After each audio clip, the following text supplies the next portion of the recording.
Алтын Қозан бірінші татар мюзиклы шулай деп атала. Оның премьерасы 5 һәм 6 декабрьдә Муса Жәлил исемендәге театр сәхнәсендә була.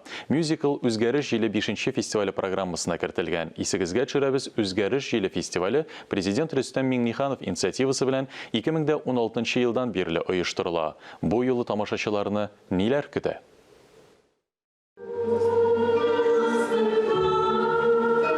Qozanны, якташларны, туган телне яратуны тану. Композитор Эльмир Низамов татар телендәге беренче мюзикл жанрын әнә шулай билгеләгән.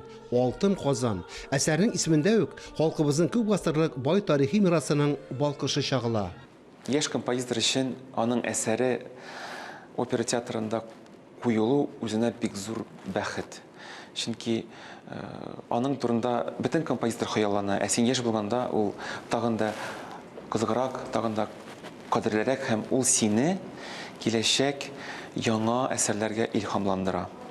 Муса Жәлил исемендәге Академия опера һәм балет театрының легендар сәхнәсендә бик күп спектакльләр, бөек шәхесләр танылды. Ә бу театр тормышында зур яңалык. Мюзиклга либреттоны Татарстанның халык шагыйре Ринат Харис язган. Оештыручылар мюзикл Казанның яраткан визит карточкасына әйләнер дип ышана. Мюзиклны бик яратам.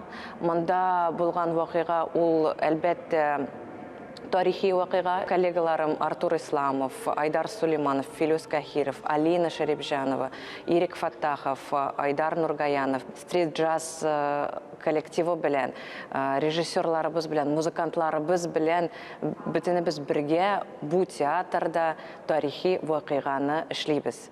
Алтын Qozan илебез һәм чит ил профессионаллары командасының күркәм иҗат җимеше. Сәхнәдә музыка, бию, компьютер графикасы балкышын, башка сюрпризларны премьерада гына күрергә мөмкин булачак. Алтын Qozan минем өчен бик кадерле әсәр, чөнки анардан башланды минем театр белән дуслыгым. Ул минем иң беренче музыкаль театр өчен язылган әсәр. Алтын Qozan ул минем диплом эшем иде һәм без менә бергәләп ул вакытта студентлар идек һәм менә хәзер бергәләп үстек. Мюзикл субтитрлар белән үрелеп бара. Хәер, музыка аша мәхәббәтне әйтеп бирү барлык телләрдә бер сүзсездә аңлашыла ул. Фарис Мөхәммәтов, Инна Данилова, Кадрия Мирсәяпова, Тахир Хәсәнов, Татарстан яңалыклары. Әлеге сәгатькә шундый яңалыклар иде. Мин Идел Кыямов бүгенгә сезнең белән сау булашам. Ял көннәре күңелле һәм файдалы үтсен. Исән-имин булыгыз.